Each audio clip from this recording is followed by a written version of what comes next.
Hey, I'm Grant with Grant's Game Rex. I am currently in the middle of my top 10 games of the year category videos, and I've already done a bunch of these top 10 lists. I've done top 10 card games, and top 10 family games, and top 10 party games. These are my top cooperative games of the year. I love having cooperative games in my collection for a few reasons. One, I feel like they're really good introduction games to people joining the board game hobby. You know, it feels a little bit less overwhelming to be like, oh, we get to be on the same team and you don't have to remember all of these rules because I can help you as we go. I find that people, sometimes people who are newer at the hobby, that sounds more appealing to them. So I like having it for that reason. I also just, I play a lot of competitive games and it's nice to work together every once in a while. It's nice to be like, all right, I'm tired of beating you. How about we beat this game on the same team? Kumbaya, And so I try to play a decent amount of cooperative games every year, and these are the best of them that I played in 2024. I hope you find something that you like here.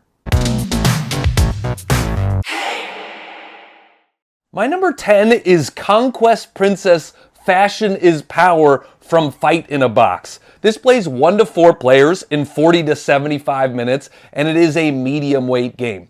The big sort of selling point of Conquest Princess is the crunchy mechanisms mixed with the wild and fun theme. It's a very unique blend of sort of fun, interesting, unique theme, but actual real strategy to the game. I think maybe when you hear Fashion is Power, you think it's going to be a lighter game than it is, but it's really a solidly medium weight game. Thematically, you are all working together to beat a fashion tyrant. There is a fashion tyrant going around the galaxy trying to impose fashion rules on different planets, and you are in space fighting against this fashion dictator and, trying to save the day and letting people wear whatever they want to wear.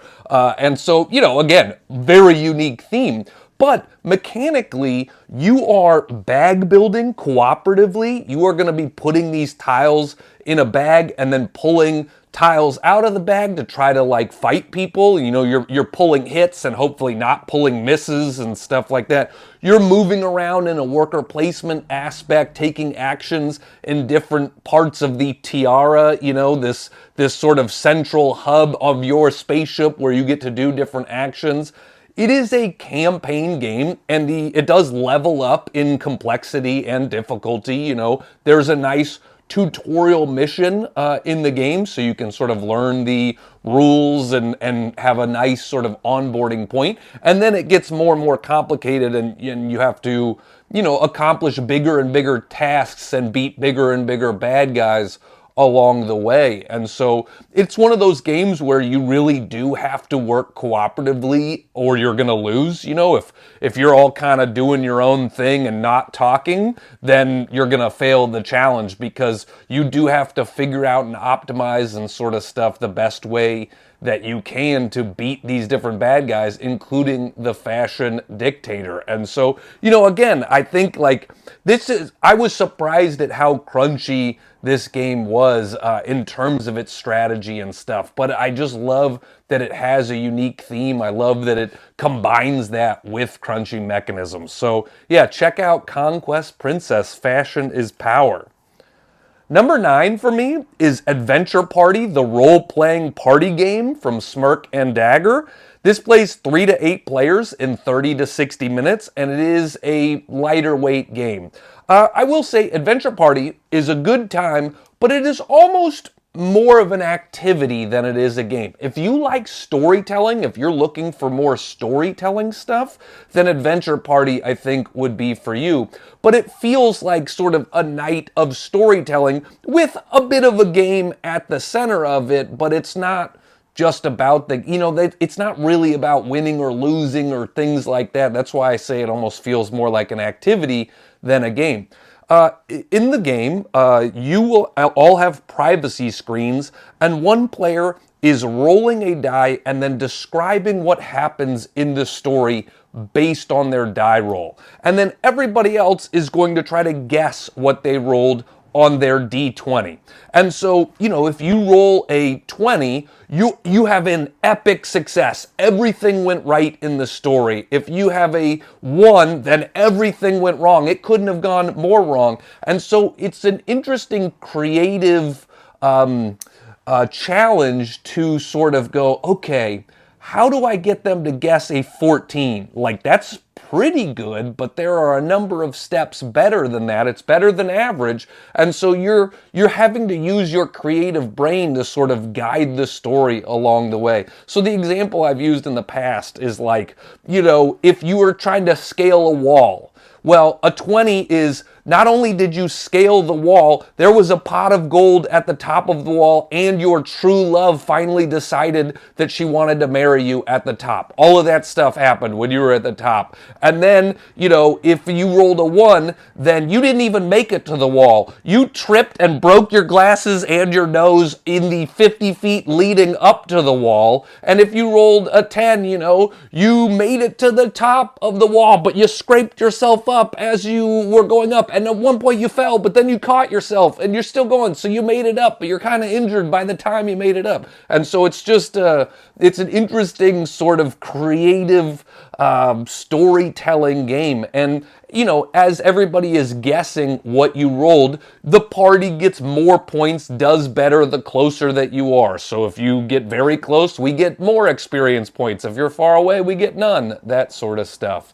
And so, it's just sort of collectively building this tale of adventure together. So if you're a fan of RPGs, one of the reasons I like Adventure Party is I do think it is sort of a nice ramp up to RPGs. It's a lot of RPGs are, sort of bigger affairs. They might take place over a bunch of different sessions. Adventure Party is a great introduction. You can play this in 45 minutes and go, oh, did I like that? Maybe now I can check out more RPGs and stuff. So yeah, if you like storytelling, check out Adventure Party. Number 8 for me is A Message from the Stars from Allplay. This plays 2 to 8 players in 45 minutes, and it is a medium weight game. If you like word games, if you like deduction games, if you like unique games, I think all of those apply to A Message from the Stars. It is weird. It is, and I mean that like in a good way, in that it is unique, but I can see people either loving A Message from the Stars or being like, that broke my brain and I don't ever want to do that again. So know that going in.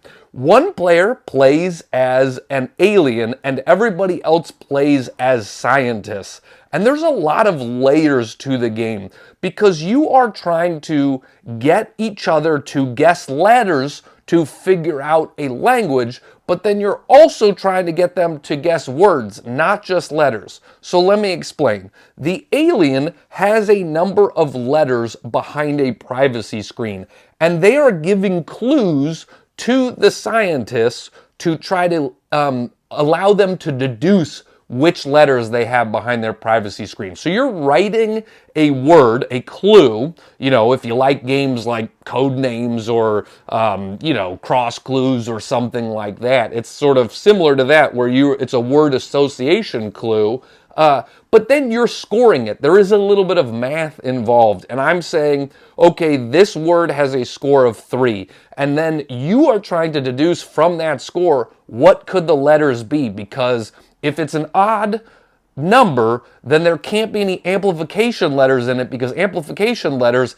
times it by 2 and it can't be odd and still have a times 2 to it. Okay, so we can cross off the letters that are in the word from our amplification stuff. And so you're literally crossing stuff off trying to deduce which letters it is. But that's not it. Like, if it was just that, then, then that's where I would end this description. But you're also trying to, with the clues that you are giving, not just get them to get letters, but I also have 3 words behind my privacy screen, and I want my clues to be associated with those words, so at the end of the game, you can guess what the 3 words are.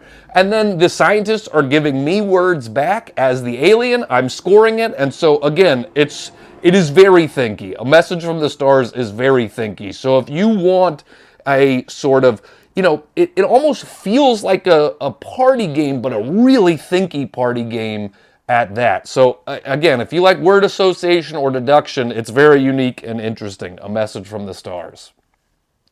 Number 7 is That Escalated Quickly. I included this in my top party games of the year. If you haven't checked out that video, please do. That Escalated Quickly is from Exploding Kittens, plays 2 to 8 players in 15 to 30 minutes, and it is a lightweight game. This is my favorite cooperative party game of the year. There is a scale from 1 to 10, and all of us get a number. And then we are trying to sort of describe what happens to get other people to guess what number we are on the scale. So we'll all get a number, 1 through 10, and the scale, the sort of spectrum for the round, might say something like, this is the most helpful way to break up with, the kindest way to break up with someone versus the least kind way to break up with someone. And so if I had a 10, and that was the kindest way to break up with somebody, I would sit them down and have a heart-to-heart conversation and list out all the things that I love about them, but tell them why I wasn't, going to continue the relationship. Where if I had the least kind way, then I might, hook up with their parents and never talk to them again, or something like that. And so you are using your creative brain to try to get an active player to guess where you are on that spectrum, what your number is. And they don't have to guess exactly what the number is. They need to flip over everybody's number in the right order. They have to go, okay, I think you're the 1. I think you're probably the 2, okay, you're the 4, and then if we get it all right, then we win the round, and you're trying to win 3 rounds before you lose 3 rounds. And so this is a game that, is at the top of my list for my favorite party games of the year because, 1, it allows people to be creative, but then 2, it's just funny every time. Hearing what people come up with, hearing their sort of descriptions, what they think they are on the scale and stuff like that is always really funny. If you like funny social party games, That Escalated Quickly is great. It does say it plays 2 to 8 players. I probably wouldn't play it with like less than 5. That's where I think the game shines, that 5 to 8 players. So yeah, if you want a social party game, check out That Escalated Quickly. Number 6 on my list is Run, Run, Run from 25th Century Games. This plays 1 to 4 players in 30 minutes, and it is sort of on that edge of light to maybe medium weight, but I would call this more of a lighter weight game. And in fact, if I was looking for like a family weight cooperative game, I think Run, Run, Run is at the top of my list for that. It is a fun sort of tile-laying, puzzly game. You are putting tiles out into a maze and creating this maze with the tiles that you put out. And all of it is in service of trying to get rune stones, getting a triangle of rune stones of different types or the same type. And when you get a triangle of different types next to each other, you unlock these gear mechanisms. And as gear mechanisms unlocked, then the big bad guy comes out. And you are trying to defeat the bad guys before they can get to the pharaoh's tomb. It is a sort of sarcophagus, maze type of game. And so you are fighting bad guys by rolling dice and stuff like that. Again, it's fairly simple, but it has this fun sort of change in the middle where the first half of the game, you're really putting out these tiles, trying to create this puzzle, trying to create this maze. And then when the big bad guy wakes up, all of a sudden, we're not building the maze anymore. We just need to fight. We just need to beat this guy before he gets to the treasure before we can stop him. And so I like that fun switch as well. I played this with my dad recently, and this was one of his favorite games of the year, which is why, I feel like this is a good family weight game. My dad doesn't play a lot of games, and so this is one where he was like, oh, I really like that. I love that turn where all of a sudden we had to fight him and stuff like that. It was really engaging. It felt tense. That's what he was saying about it. So yeah, it's a really fun cooperative game with a little puzzle aspect to it. Run, run, run. Number 5 on my list of top cooperative games of 2024 is Flock Together from Sea Cow Games. This plays 1 to 5 players in 25 to 120 minutes, and it is a medium weight game. This is a worker placement game with a ton of puns in it. You are all playing as these chickens fighting against bad guys, and your chickens are named like Wyatt Chirp and stuff like that. It's real dumb and real fun, okay? Who would have known that puns about chickens would have been this great? But they are. And you are going around the board, collecting some resources, leveling up your character, and fighting bad guys. The leveling up your character is the most fun part of the game because every character comes with a little booklet and you literally flip pages of the book as you level your character up. You unlock new special abilities, you unlock new strength, you unlock, different stuff like that. And so you are sort of going around trying to level yourself up, and as you level up, now you can fight bad guys more and more effectively. But the bad guys also have their own books, and they level up as well. They will get stronger throughout the game until you have to fight a big bad guy at the end of the game. And so you're just, going all around, gathering stuff, leveling up your characters, and trying to fight. There are a lot of different characters in the game and a lot of different bad guys, so I feel like there's a decent amount of replayability because you can play against, all the bad guys have their own asymmetric abilities, their own powers and stuff like that too, that make them different challenges, and all of the characters are asymmetric, have their own abilities and stuff like that. So I feel like that's where a lot of the the fun of and the replayability of the game comes from. I will also say gorgeous artwork and production value. Flock Together looks great on the table. It's got a lot of great components. It feels great, all that sort of stuff. So this is like the type of game that is, I think, easy enough to play with newer people, but looks really great on the table. This is the type of game where I'm like, oh, this could get people into games because fun, theme, and then also, wow, it looks so cool, and like, I didn't know board games did this. That's the type of game Flock Together is to me, so I really enjoy it. Number 4 on my list is Invincible, the hero building game from Direwolf and Skybound. This plays 1 to 4 players in 45 to 90 minutes, and it is a medium weight game. I've said on my channel many times before that one of my favorite mechanisms of any mechanism out there is bag building. I love bag building because there's a lot of strategy in what you add to your bag, but then there's just this fun aspect of pulling things out and hoping you get what you need. I love games that have moments of excitement like that, and bag building and push your luck type of things like that always have excitement. And in Invincible, you are bag building, you are putting cubes into a bag, and then you're getting new cubes to add to your bag throughout the game. You're pulling cubes out and assigning them to different spots on your player board, and all of those spots come with different sort of special abilities, different actions, different, benefits that you can do, things you can do out on the board. And you can level up your character throughout the game. That's one of the most fun aspects. You get to play down new cards and add new special abilities to your hero, and then add cubes that are going to synergize with those special abilities. And so, this one over here needs 3 blue cubes, and so I'm adding some blue cubes to my bag so I can pull this out, assign this, and now I get to hit the bad guys for 3. Boom, boom, boom, that sort of stuff. And you're moving all around the board and fighting bad guys and trying to sort of accomplish the episode. Each episode in the game has, different challenges and ways to win and stuff like that. It is a bit of a campaign game, though I wouldn't really call it a campaign game because there are episodes, and episodes become more difficult, become more challenging, but you don't have to play it in order. There is, there's not a huge storyline through it. So if you're playing with experienced gamers, let's start with chapter 4. You can do that anytime you want to. You can play sort of each episode one-off and stuff like that. And I really like that aspect of it. It's hard for me to get campaign games to the table because I'm just not playing with like the same people every time. So I really appreciate that this has like a leveling up, but I don't have to just play it with the same people for every different episode of the game. So if you like bag building as well, definitely check out Invincible, the hero building game. Number 3 is Tidal Blades 2, Rise of the Enfolders. This is from Druid City Games, plays 1 to 4 players in 60 to 120 minutes,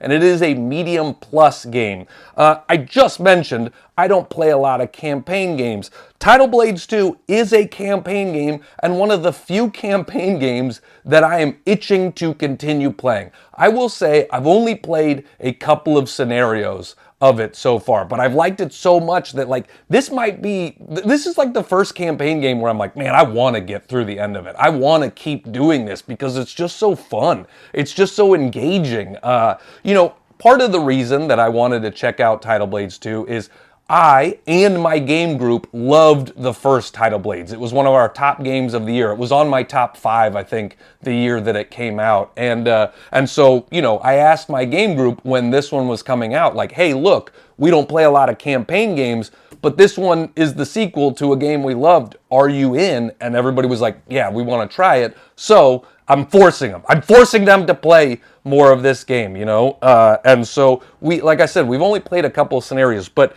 it's one, the artwork is amazing, the production value is amazing, but the sort of way you do combat in the game is just so fun and so cool. You have an asymmetric deck of cards. You are playing as a hero, and each hero comes with their own deck of cards. And then you will be playing a card into your nexus. You have this grid, and you are playing cards into the nexus. And then you get to activate a row or a column of your nexus each turn. And so it's a real fun puzzle of where you're going to put cards down, how do you activate them, how you're going to gain those special abilities, how you want to attack. And when you fill a row or a column and then activate that row or column, you're going to lose those cards. So you get like an epic turn, but now it's going to wipe that row. And so you got to time out those epic turns for when they're going to have the most impact, when you need them to beat the bad guys, all that sort of stuff. And it's just such a cool system. It's like an easy system to learn, but it's just so fun. And that's just that push and pull of like, when do I want to do this or not? When do I want to have this epic turn? As I mentioned, there are 18 chapters in the game, so there's a lot of leveling up of your character as we go. There's a lot of unlocking new content. There's a lot of unlocking stronger and stronger bad guys, all of that sort of stuff. So there is a lot that will be revealed over those 18 chapters and a lot of content that you can play through. When I say it's 60 to 120 minutes, I'm talking about one chapter there. You can play one chapter in a couple of hours, but as there's 18 chapters, there's just a ton of stuff to play through in the game, and I want to explore more how my characters level up and all that sort of stuff. It's one of those games where like I'm already attached to I played as Dust, and I'm like, man, Dust is tight. I love Dust is cool. I want to keep playing, And so yeah, if you don't mind campaign games, Tidal Blades 2 is one of the best campaign games I've played, and it's just one that I want to keep playing. Sometimes I don't play campaign games because I kind of get bored in the middle of it. I'm not bored of Tidal Blades 2 at all. I want to keep playing it. I want to keep exploring the world that is Tidal Blades. So number 2 on my list is Expressions. This was also in my top card games of the year. This is from Barnmade Games, 2 to 5 players, 20 to 30 minutes, and it is a lightweight game. If you want a small box cooperative game, this is one of the best ones I can think of. There is a deduction element. You are playing cards out in front of you and trying to sort of give people information with the card you play down. You can orient the card in various different ways, and sometimes you're saying, this is the last of this color that I have, or this is the highest of this number that I have, and you are having to pay attention throughout the game to deduce who has what cards in their hand, and we are ultimately trying to guess who has what. You have the red 5, you have the blue 6, that sort of stuff. And if we get more right than we get wrong by the end of the game, we win. But the really interesting thing of the game is, as you play cards down in front of you, this card is a piece of information that everybody has, but once we're done with that piece of information, it goes to the bad pile. So we are giving up points to give information, but having to do that in order to get information right. So you want to say what you need to say. You want to give out information in the most efficient way possible. And if you make mistakes in this game, you're going to lose. And so you got to be paying attention. And it's one I have brought around with me to conventions, and I've taught to a bunch of different people because I feel like not enough people know about expressions, and it's really great, and I'm going to keep teaching it and keep showing it to people so more and more people learn about it because it's a super fun card game. And my number one cooperative game of the year is The Gang from Cosmos. Plays 3 to 6 players in 20 minutes, and it is a lightweight game. This was also in my top card games of the year. It is cooperative Texas Hold'em poker. If you have ever played poker, which I did a lot of once upon a time in my life, this has reinvigorated my love of poker. I haven't played poker in 15 years that much, and now I want to play this game all the time because you are playing Texas Hold'em. You are getting pocket cards, having 5 cards out in the middle by the end of the round, and you are just trying to rank the strength of people's hands. You are taking tokens from the center that will indicate how strong you think your hand is, and so you are taking stronger tokens or weaker tokens based on the cards that come out. And there's just this really social element to the game where we are all talking through, okay, they started with the 1 token, but then they jumped up to a 4, so it means that they think they hit something on the flop. And so what could they be going after here? They didn't go for the 6, which means they didn't have an amazing stuff. So are they chasing a straight, or do they have a low pair, or what is happening right now? And so we're all talking it out, and it's really fun and really social and makes me love poker again. So The Gang is definitely one I'm bringing back for the holidays with my family and making them play it with me too and stuff. So yeah, those are my top cooperative games, not card games. We already did card games. The Gang was on my top card games, and if you haven't checked that video out, please do. But these are all great cooperative games. If you're looking for cooperative games where you can play on the same team as other people, I recommend all of these games here. I have only a few of these category videos left, so thanks so much for joining me for these. I really appreciate it. I hope you're having a wonderful holiday season. Thanks for liking, subscribing, checking out my Patreon, patreon.com/GrantsGameRex. Hope you're having fun playing games out there. Thanks, everybody.